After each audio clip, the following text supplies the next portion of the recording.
Captain Veltar pressed his long blue fingers against the smooth control panel of his ship. The Serenity's edge floated quietly in space, far from any known worlds. His crew of 12 Zephrians worked at their stations, checking the stars and planets around them. They had been exploring this part of space for 3 months now, looking for new things to study and learn about. The ship was beautiful and clean, made of white metal that shined in the starlight. Inside, everything was soft and peaceful. Lights were gentle, the air smelled like flowers, and quiet music played from hidden speakers. The Zephrians liked things calm and nice. They had lived in peace for over 2,000 years. Veltar was tall and thin like all his people.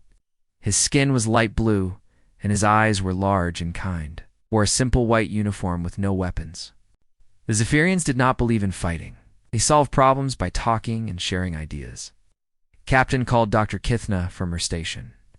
She was the ship's science officer, smaller than Veltar, but just as smart. I am getting strange readings from the system ahead of us. Veltar walked over to look at her screen. Numbers and colors danced across it in patterns he had never seen before. What kind of readings? Energy patterns that do not match anything in our database, Kithna said. Her voice sounded worried. The signals are very strong and very chaotic. I've never seen anything like this before. The other crew members stopped their work to listen. They trusted Dr. Kithna. She had studied space and planets for over 50 years. If she was confused, then something very unusual was happening. Show me the system, Veltar said. The main screen at the front of the bridge lit up, showed a yellow star with several planets around it. The third planet from the star glowed blue and green, with white clouds swirling around it. Beautiful, but the readings coming from it made no sense. The planet appears to be a Class 12 death world, Kithna said quietly. Everyone on the bridge became very still. A Class 12 death world was the most dangerous type of planet in the galaxy. The gravity would be too strong, the weather too violent, and the life too deadly for any thinking beings to survive. Most Class 12 worlds had no life at all. It cannot be right, said Navigator Zephriel from his station.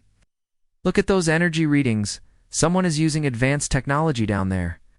Veltar stared at the screen. The planet was sending out radio waves, light signals, and other forms of communication. Lots of them. Thousands of different signals and dozens of different patterns. Run a life scan, he ordered. Dr. Kithna worked at her controls for several minutes. When she looked up, her face was pale. Captain, I am reading over 7 billion intelligent life forms on that planet. 7 billion. Veltar could not believe it. On a death world, the computer confirms it. Whatever lives down there, they are not only alive but thriving. They have built cities, roads, and what looks like space technology. Veltar walked to the front of the bridge and stared at the impossible planet. In all his years of exploring space, he had never heard of intelligent life surviving on such a dangerous world. It went against everything the Galactic Federation knew about how life worked. Captain Communications Officer Rachanda called out, I am picking up their signals now. They are using hundreds of different languages. Hundreds? Veltar was amazed. Most planets had 1 or 2 languages at most. How many different groups are down there? The computer is trying to count them, but it keeps changing. I think there are over 200 separate nations or tribes. They do not seem to be united under one government. This was getting stranger by the minute. Every intelligent species the Federation had met was peaceful and united. They worked together to build better lives for everyone. But these creatures seem to be divided into many different groups. Are they fighting each other? Veltar asked. RHE Unda listened to more signals. Some of the transmissions appear to be military in nature. I am detecting weapon signatures and defensive systems. But I also see peaceful communications about trade, science, and culture. Veltar made a decision. We will follow first contact protocols. Send them a standard greeting message in the most common galactic languages. Let them know we come in peace and wish to learn about them. The crew worked for an hour to prepare the message. It was simple and friendly, explaining that they were explorers from the Galactic Federation who wanted to meet new friends. They sent it toward the planet and waited. The response came faster than expected. Not one message, but dozens of them. They came from different parts of the planet in languages the ship's computer could not understand. Some sounded friendly, others seemed worried or scared, and a few sounded angry. Captain Rashonda said one of the messages is clearer than the others. The computer is starting to translate it. The main screen flickered, and words appeared. The translation was rough, but they could understand it. Unknown vessel, this is Earth Defense Command. You are in our solar system without permission. State your business here, or leave immediately. We are watching you. Earth Defense Command. So the planet was called Earth, and these beings had some kind of military force watching space around their world. Send another message, Veltar ordered. Tell them we are peaceful explorers. We mean no harm and would like to meet them. This time the response came even faster. Peaceful or not, you stay where you are. We are sending a ship to meet you. Do not move closer to Earth. Do not scan our planet. We will come to you. Dr. Kithna looked worried. Captain, they sound very suspicious. Most new species are happy to meet us. They live on a death world, Veltar reminded her. Perhaps they have learned to be careful about strangers. An hour later, their sensors detected a new ship leaving the planet's atmosphere. It was much smaller than the Serenity's Edge and looked very different. Where their ship was smooth and graceful, this one was blocky and covered with odd bumps and points. Dark metal instead of shining white. It is armed, Zephrian reported. Multiple weapon systems, though they appear to be primitive compared to Federation technology. How primitive, Veltar asked. Chemical explosives and simple energy weapons? But there are a lot of them. The strange ship approached slowly. When it was close enough, a new voice came over their communications system. It sounded different from the other messages. Deeper, rougher, and very direct. Alien ship. This is Captain Jake Morrison of the USS Liberty. We are coming alongside your vessel. Prepare to be boarded for inspection? Veltar was confused. Boarded for inspection? We are not criminals. You are unknown contacts in our space, the voice replied. Till we know who you are and what you want, you follow our rules. Lower your shields and open your airlocks. Dr. Kithna whispered, Captain, their approach is very different from Federation protocols. They seem to assume we might be dangerous. Veltar thought about this. Every species the Federation had ever met was peaceful like them. These Earth beings seemed to think differently about meeting strangers. They acted like meeting new people was dangerous. Very well, Captain Morrison, Veltar said into the communicator. We will lower our shields, but please understand, we truly come in peace. We will decide that for ourselves, Morrison replied. As the USS Liberty moved closer, Veltar wondered what kind of beings could survive on a death world and still reach the stars. Soon, he would find out. The airlocks connected with a loud clang that echoed through the peaceful halls of the Serenity's Edge. Everything was about to change. The airlock door opened with a hiss of air. Captain Veltar and his crew waited nervously in the docking bay of their ship. They had never met beings from a death world before. They did not know what to expect. Heavy footsteps echoed through the metal corridor. The sounds were different from the soft padding of Zephrian feet. These steps were hard and deliberate, like a predator walking through a forest. 3 figures appeared in the doorway. They wore thick, dark suits that covered their entire bodies. Their faces were hidden behind clear helmets that reflected the gentle lights of the Zephrian ship. The suits looked heavy and bulky, but the beings inside moved with surprising grace. The leader stepped forward. He was tall, much taller than any Zephrian. Even through the bulky suit, they could see he was built differently. Broader shoulders, thicker arms, and a way of standing that suggested he was ready to fight at any moment. I am Captain Jake Morrison, United Earth Space Command, the figure said. His voice came through a speaker in his helmet. It was deep and rough, nothing like the musical tones of Zephrian's speech. These are Lieutenant Lisa Chang, our linguistic specialist, and Sergeant Tony Rodriguez, security advisor. The woman called Lisa Chang was smaller than Morrison, but moved with the same careful alertness. She carried a device that was clearly some kind of computer. The third human, Rodriguez, was watching everything around them like he expected danger, to jump out at any moment. Welcome to our ship, Veltar said, trying to sound friendly. I am Captain Veltar of the Galactic Federation vessel Serenity's Edge. We are honored to meet you. Morrison did not respond right away. He was looking around the docking bay, studying every detail. His helmet turned toward the other Zephrians, examining each one carefully. "Your ship is very different from ours," he said finally. "No weapons. Visible, no defensive positions, no security checkpoints. Either you are very confident or very foolish."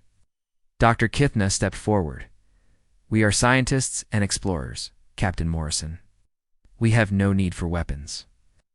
The galaxy is full of peaceful beings who wish to learn from each other." Rodriguez made a sound that might have been laughter. "Peaceful beings, right? How many wars has your Federation fought?" "Wars."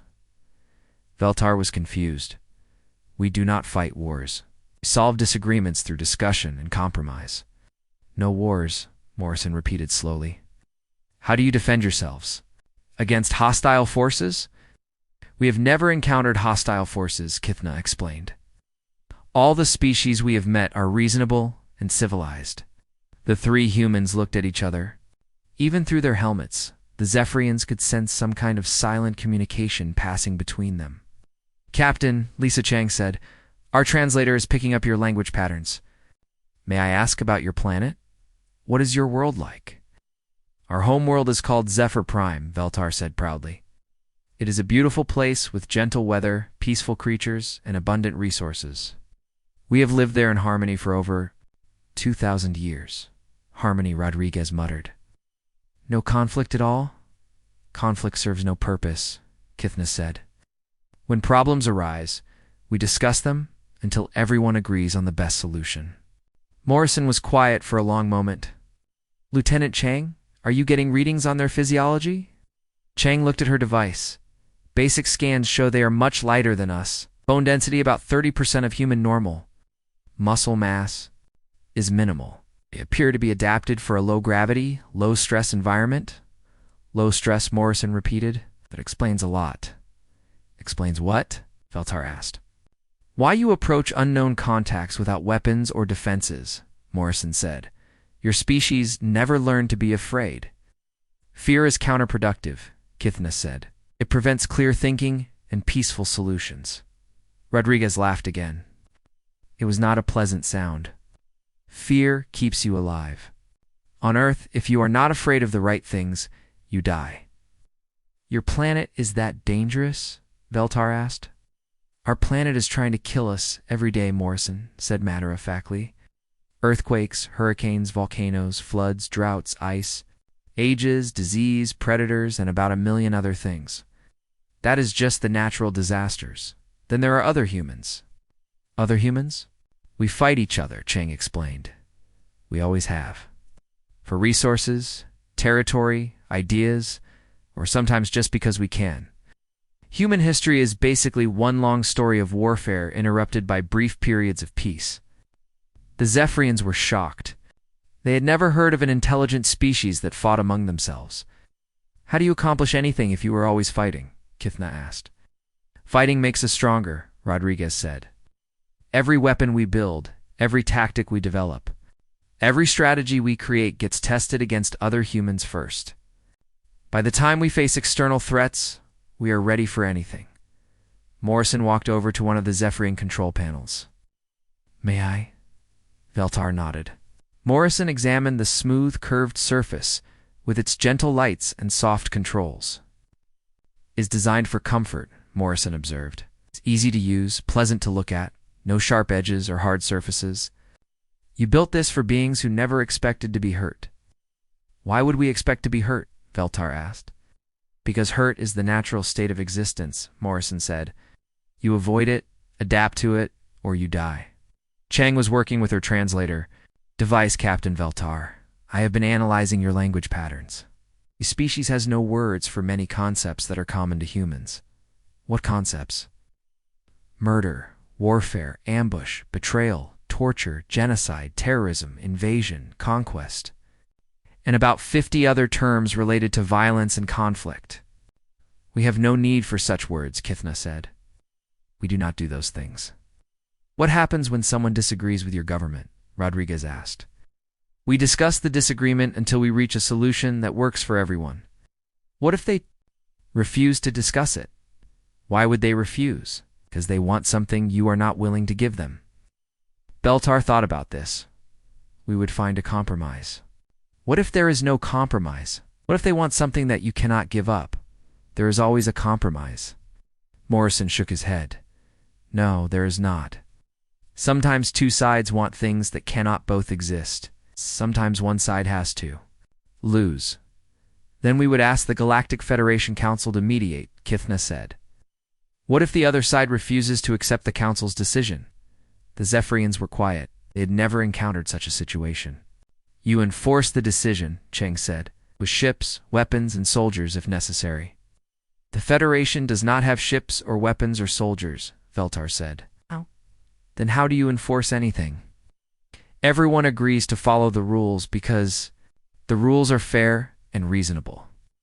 Morrison removed his helmet. The Zephrians gasped. His face was hard and scarred, with lines around his eyes that spoke of constant stress and danger. His hair was gray, despite his apparent youth, and his eyes were the color of steel. Captain, he said, I think you need to understand something about humans. We do not follow rules because they are fair and reasonable. We follow rules because someone stronger than us makes us follow them, or because we choose to follow them. For our own benefit, remove the enforcement, and some humans will break every rule they can. That is a terrible way to live, Kithna whispered. It is the only way we know how to live, Morrison replied. And it made us the most dangerous species on our planet. We killed everything that tried to kill us, and then we started exploring space to find new challenges. New challenges? Veltar was confused. Earth is not enough anymore, Rodriguez said. We mastered our homeworld. Now we want to see what else is out there. Chang looked at her readings again. Captain Morrison, their ship's computer contains information about something called the Galactic Federation. Thousands of species, all peaceful, all cooperative. Thousands of species just like them? Morrison asked. It appears so. Morrison looked at the Zephrians with an expression they could not read. Captain Veltar, I think we need to have a much longer conversation. A peaceful galaxy just got a lot more complicated. What do you mean? You're about to learn what happens when Deathworld predators meet a universe full of prey. 3 days had passed since the humans first stepped aboard the Serenity's Edge. Captain. Morrison and his team had moved freely through the ship, studying everything they saw. The Zephrians watched nervously as the humans examined their technology, weapons systems, and defensive capabilities. Morrison spent most of his time on the bridge, asking questions about Federation ships, colonies, and military forces. When he learned that the Federation had no military forces, he became very quiet and thoughtful. Lieutenant Chang worked with Dr. Kithna to learn more about galactic civilization. She was amazed by how many species lived together peacefully, but she also seemed worried by how defenseless they all were. Sergeant Rodriguez walked through the ship like he was planning a battle. He studied the corridors, emergency systems, and crew quarters. He made notes on a small device and shook his head often. Your ship has no internal defenses, he told Captain Veltar during dinner. No security doors, no weapons lockers, no protected areas. If someone hostile got aboard, your crew would be helpless. Why would someone hostile come aboard? Veltar asked. We invite all visitors peacefully, because hostile people do not care about your invitations, Rodriguez replied. They take what they want and destroy what they cannot use. Morrison was studying a star chart when the ship's alarms suddenly began ringing. The gentle musical tones that usually announced minor problems were replaced by harsh, urgent sounds that the Zephrians had never heard before. Navigator Zephriel looked up from his station with panic in his large eyes. Captain, I am detecting massive energy signatures approaching the system. Multiple vessels, very large, moving at incredible speed. Veltar hurried to the sensor display. The readings made his blood turn cold. 12 enormous ships were racing toward them from deep space. Each one was larger than the biggest Federation vessel ever built. Harvester fleet, Dr. Kithna whispered. Her voice was full of terror. Morrison moved quickly to the sensor station. What are harvesters? The most dangerous force in the galaxy, Veltar said. His hands were shaking as he activated the ship's emergency protocols. They are ancient machines that consume entire worlds. No one knows where they came from or what they want. They simply arrive, strip a planet of all life and resources, and move on. Chang looked up from her translator device. Often do they attack. Every few hundred years they appear somewhere in the galaxy. Entire civilizations disappear overnight. The Federation keeps records of 17 species that were completely destroyed by harvester fleets. What do you do when they show up? Morrison asked.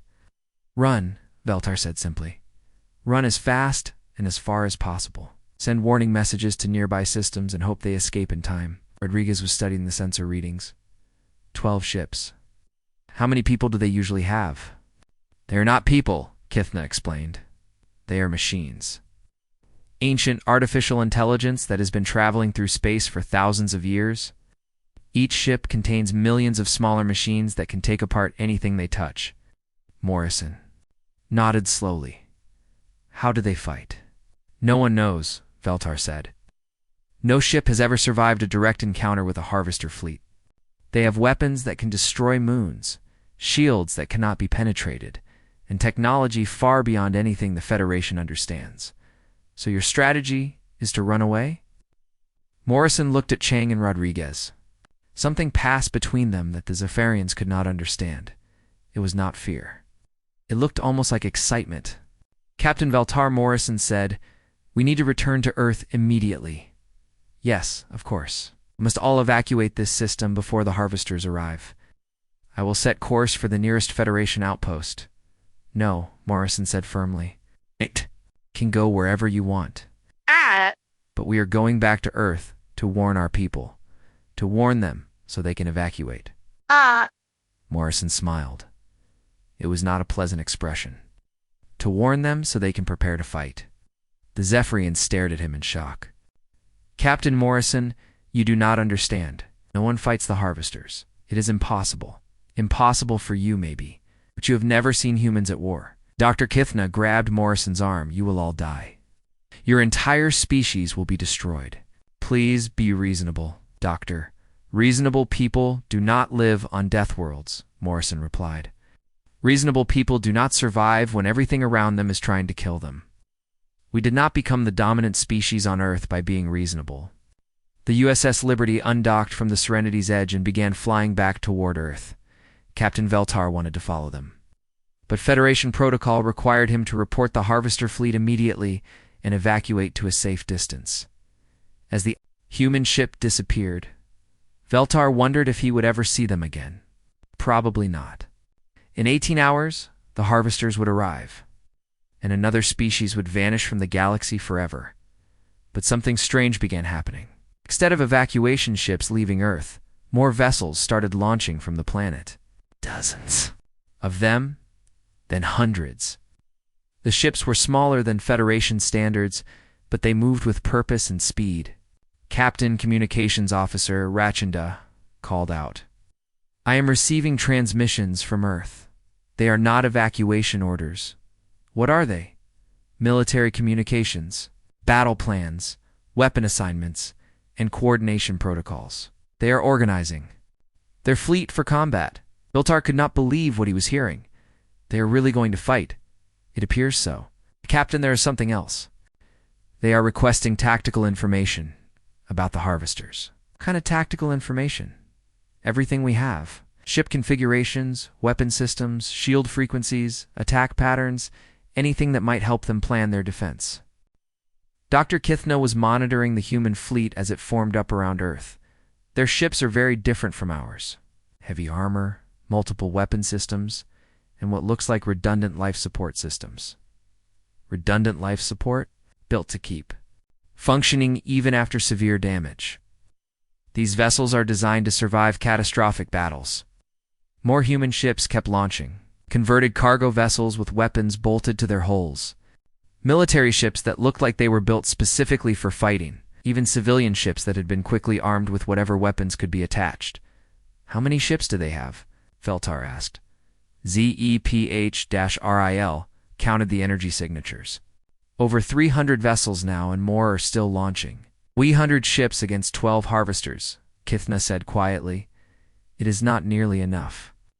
The largest human ship moved to the front of the fleet. It was called the UES Defiance, and it was broadcasting commands to all the other vessels. The voice belonged to someone called Commander Alex Parker. All ships, this is Fleet Command. Remember your training and stick to your assignments. We know the odds, and we know what happens if we lose. But we also know something the machines do not. What is that? Just another human voice over the radio. They've never fought humans before. They do not know what we are capable of when our backs are against the wall. Show them why Earth is called a death world.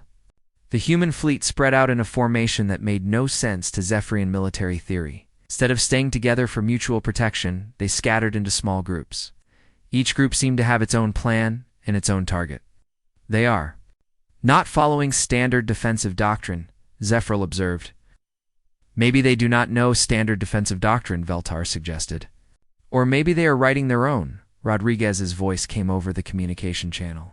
The humans had left an open line to the Serenity's edge. Sergeant Rodriguez, your fleet is badly outnumbered, Veltar said.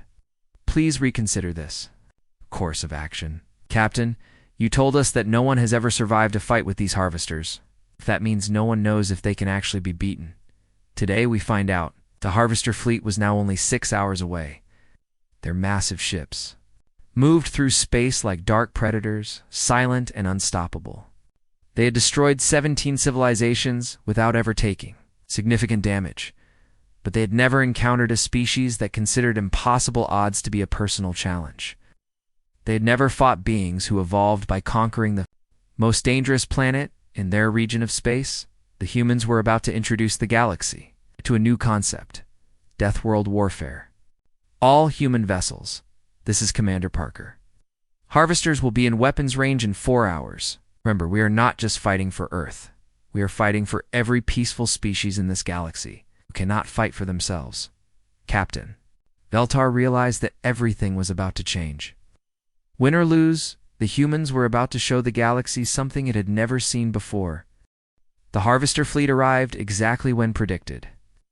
12 massive ships dropped out of hyperspace at the edge of the solar system like dark mountains moving through the void.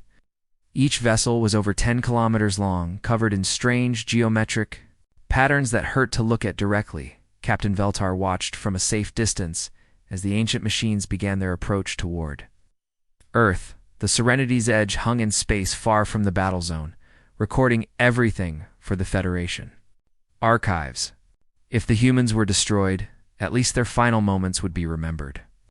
Harvester ships are activating their weapon systems, Dr. Kithna reported. Energy readings are beyond our measurement capabilities. The lead harvester ship fired a single beam of purple energy at a nearby asteroid. The rock, which had been the size of a small moon, simply disappeared. No explosion, no debris. It was there one moment and gone the next. How do you fight something like that? Navigator Zephriel whispered. Before anyone could answer, the human fleet began moving. 300 ships spread across the solar system started accelerating toward the harvesters. They did not move in formation. They did not follow any tactical plan that made sense to Federation military theory. Commander Alex Parker's voice crackled over the communications channel. All ships, remember the plan. We are not trying to win a fair fight. We are trying to survive long enough to hurt them. The UES Defiance led the charge, accelerating directly at the largest harvester vessel. Behind it came dozens of other ships, each one taking a different path toward the enemy fleet. They are scattering in all directions, Kithna observed. The harvesters will not know which ship to target first. It will not matter, Veltar said sadly. Those energy weapons can destroy entire fleets. The first harvester ship turned its main weapon toward the approaching humans. The purple beam lanced out, aimed at the UES Defiance, but the human ship was no longer where the beam was pointed. It had changed course at the last second, diving under the energy blast. Impossible, Zephriel gasped. No ship can change direction that quickly, but the human ships were doing exactly that. They twisted and turned through space like living creatures, avoiding the massive energy beams by fractions of seconds. When one ship could not dodge fast enough, 2 others would cross in front of it, using their own hulls as shields. Lieutenant Sam Carter piloted a small fighter ship through the battle like a dancer. Her vessel was tiny compared to the Harvester. Weapons, but that made her almost impossible to hit. She flew between asteroids, used gravity fields to change direction, and treated the deadly space battle like a three-dimensional game. "How are they moving like that?" Dr. Kithna asked. "Their ships are built differently than ours," Veltar realized. "Look at the engine configurations. They have maneuvering thrusters everywhere. These vessels were designed for close combat." The human fleet reached the Harvester ships and did something that no civilization had ever attempted. They flew right up to the massive vessels and began landing on their hulls. "They are boarding the enemy ships," Rakanda said in amazement. "Sergeant." Maya Brooks led a team of 20 humans onto the hull of a Harvester cruiser. They wore heavy spacesuits and carried weapons that looked primitive compared to Federation technology. But they moved with the confidence of predators who had hunted bigger prey. The Harvester ship tried to shake them off by spinning and accelerating, but the humans held on with magnetic clamps and cutting tools. They began slicing through the hull armor with devices that threw white-hot fire. Inside the Harvester ship, alarms that had not sounded for 1,000 years began ringing. The ancient AI that controlled the vessel had never encountered biological beings that could survive in space, and cut through starship armor with handheld tools. Brooks and her team moved through the corridors of the alien ship like a virus spreading through a body. They did not try to understand the strange technology around them. They simply destroyed everything they could reach with explosives, cutting torches, and even simple hammers. "The humans are causing massive damage to the Harvester internal systems," Kithna reported. "But how are they surviving inside those ships?" "Human life support technology is very robust," came Morrison's voice over the radio. He was aboard one of the attacking ships, coordinating the boarding actions. "We build everything to work, even when it is broken." The tide of battle began to shift in ways that defied all logic. The Harvester ships were more advanced, better, armed and protected by shields that should have been impossible to penetrate. But the humans were not fighting like any enemy the machines had encountered before. When conventional weapons failed, the humans rammed their ships into Harvester hulls. When their ships were disabled, the crews continued fighting with whatever they could find. When cornered, they activated self-destruct devices that turned their vessels into massive bombs. Morrison coordinated the chaos from the bridge of his ship while fighting off 3 Harvester vessels at once. His hull was breached in 17 places, half his crew was dead or wounded, and his weapons were running out of ammunition. "Parker, this is Morrison," he called over the radio. "I am losing main power and life support. Estimate 15 minutes before total system failure." "Copy that, Morrison. Can you reach the Harvester flagship?" Morrison looked at his tactical display. The largest enemy ship was 2 kilometers away and protected by 6 smaller vessels. Getting there would require flying through a storm of energy. Weapons that could vaporize his ship in seconds. Affirmative. Beginning attack, run now. Morrison's ship, the USS Liberty, turned toward the Harvester flagship like a wounded animal making one final charge. Energy beams struck the hull, tearing away armor and exposing the interior to space. But the ship kept flying. "Prepare for ramming speed," Morrison announced to his crew. "It has been an honor serving with you." The Liberty slammed into the side of the Harvester flagship at full velocity. The impact tore both ships apart, but not before Morrison's crew detonated every explosive device on their vessel. The blast crippled the enemy flagship and left it drifting helplessly through space across the battlefield. Similar scenes played out as human ships sacrificed themselves to damage the seemingly invincible Harvesters. Sam Carter flew her fighter directly into the engine core of a Harvester cruiser. Maya Brooks and her boarding team triggered a chain reaction that destroyed an entire enemy vessel from the inside. The Harvester AI tried to adapt to human tactics, but the humans kept changing their strategy. Every time the machines learned to counter one approach, the humans tried something completely different. "They fight like they have nothing to lose," Dr. Kithna observed. "They fight like they have everything to gain," Veltar corrected her. "Commander, Parker's ship, the UES Defiance, was the last major human vessel still fighting. Surrounded by 4 Harvester ships It should have been destroyed in seconds. Instead, Parker did something that no sane captain would attempt. He flew directly at the nearest harvester and activated his ship's emergency teleporter. The device was meant to evacuate crew members in emergencies, but Parker used it to transport armed soldiers directly onto the enemy bridge. The human boarding party appeared in the control center of the harvester ship and immediately began destroying everything they could reach. The ancient machines had never designed their ships to resist internal attack by biological entities. Within minutes, the harvester vessel lost all power and began drifting. The other enemy ships turned their weapons on their own vessel to eliminate the human infection, but the damage was already done. For the first time in galactic history, a harvester fleet was retreating. 3 of their ships were destroyed, 5 more were heavily damaged. And their adaptive AI was corrupted by human unpredictability. The surviving human ships hung in space around Earth, battered and broken, but victorious.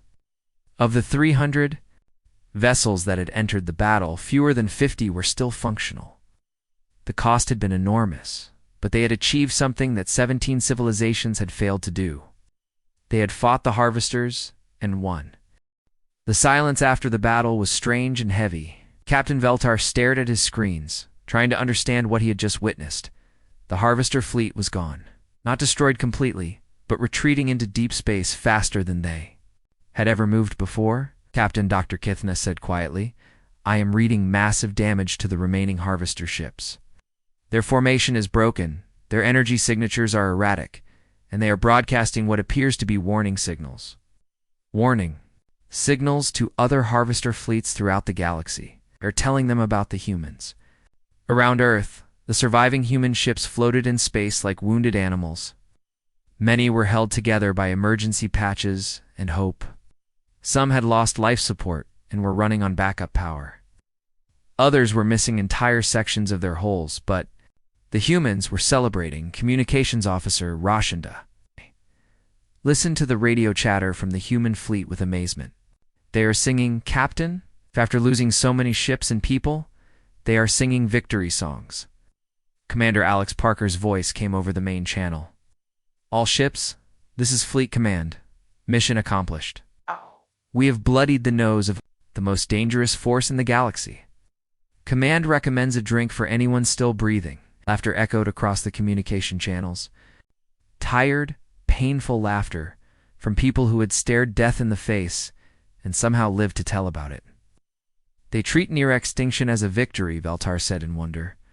"Because for humans, survival is victory," came a familiar voice.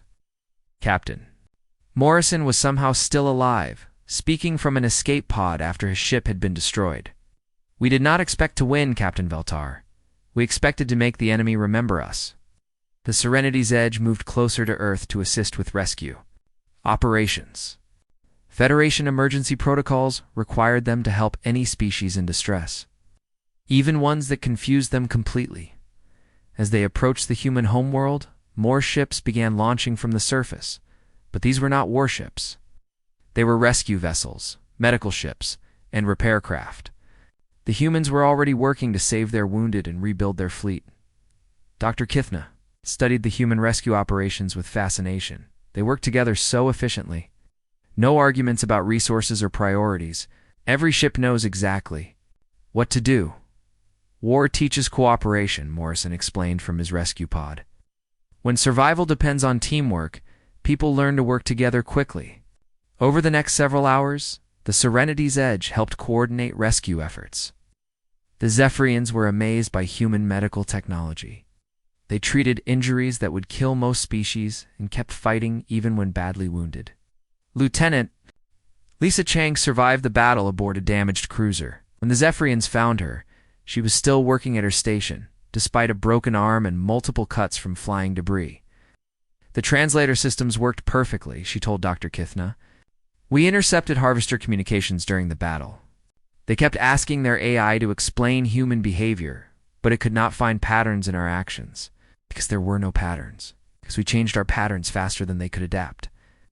Every time they learned to counter one tactic, we tried something else. Within days, Federation emergency channels were buzzing with news of the impossible battle. Word spread quickly through the peaceful galaxy that someone had actually fought the Harvesters and forced them to retreat. The Galactic Federation Council called an emergency session. Representatives from hundreds of species gathered to discuss this unprecedented event. Captain Veltar was ordered to attend and provide testimony about what he had witnessed. The council chambers were vast and beautiful, designed to inspire peace and cooperation. Delegates from across the galaxy sat in comfortable seats arranged in perfect circles. Zephrians had always felt at home here among fellow peaceful beings, but today felt different. Today they were talking about war. Chancellor Mirash of the Centauri delegation called the session to order. Captain Veltar, please describe the events you witnessed in the Sol system.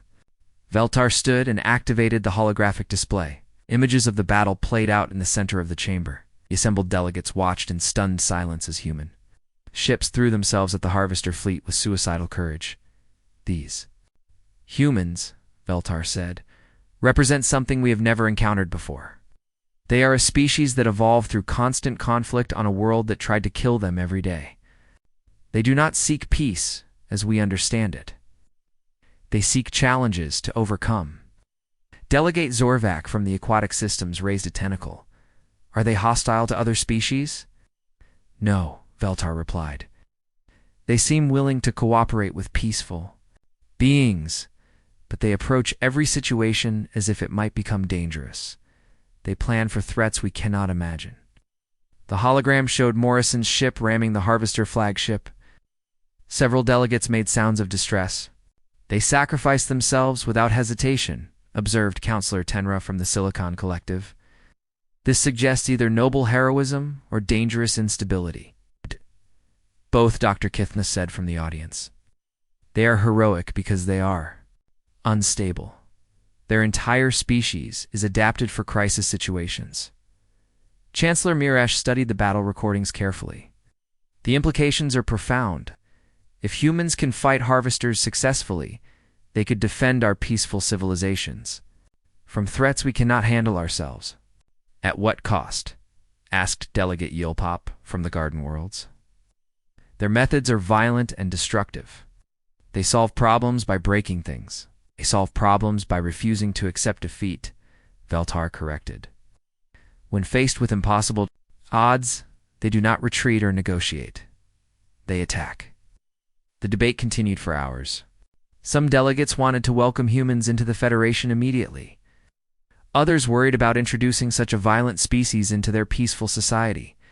A few suggested keeping humans at a safe distance and only calling them when harvesters appeared. Finally, Chancellor Mirash called for a vote. The proposal is to offer humans associate membership in the Galactic Federation, a special status as a defensive force against existential threats. All in favor. The vote was unanimous. For the first time in Federation history, a species would join not as peaceful explorers, but as professional warriors. The formal invitation was transmitted to Earth within hours. The human response came from someone called President Sarah Martinez, speaking for something called the United Earth Government. We accept your invitation, Martinez said, but with conditions. Human military forces will remain under human command. We will respond to threats as we see fit, using methods we choose. We will cooperate with Federation species, but we will not be commanded by them. The Federation Council agreed to these unprecedented terms. They had no choice. The Harvester threat was real. Humans were the only species that had proven capable of fighting back. Within months, human ships began appearing throughout Federation space. They established bases on asteroid fields and dead planets that other species considered uninhabitable. They recruited volunteers from peaceful worlds who wanted to learn human fighting techniques. Captain Morrison was promoted to Admiral, given command of the first Joint Human Federation Defense Fleet. His flagship was a new vessel called the U.S. Determination, built with both human weapons and Federation technology. Lieutenant Chang established the Interspecies Communication Course, teaching humans to speak with aliens and teaching aliens to understand human thinking. Her first students were volunteers from a dozen species who wanted to serve alongside human warriors Sergeant Rodriguez opened training academies on 3 different worlds, teaching Federation security forces how to think like predators instead of prey. His classes were always full, despite the high injury rate among students. The galaxy began to change in ways no one had expected. Peaceful species started building stronger ships and developing better defenses. Some even began forming their own military units. Inspired by human examples, trade routes became safer as human patrol ships eliminated pirates and raiders. Remote colonies felt secure knowing that human rapid response teams could reach them. Within days, the Federation's borders expanded for the first time in centuries as humans scouted dangerous regions that others had avoided. But the most important change was philosophical. The galaxy had learned that sometimes peace must be defended with violence, that cooperation sometimes requires the threat of force, and that the most dangerous predators can become the most loyal protectors. The age of pure pacifism was ending. The age of armed peace had begun, somewhere in deep space. Harvester fleets were learning to fear. Simple message that appeared on their sensors whenever humans were nearby. Earth remembers.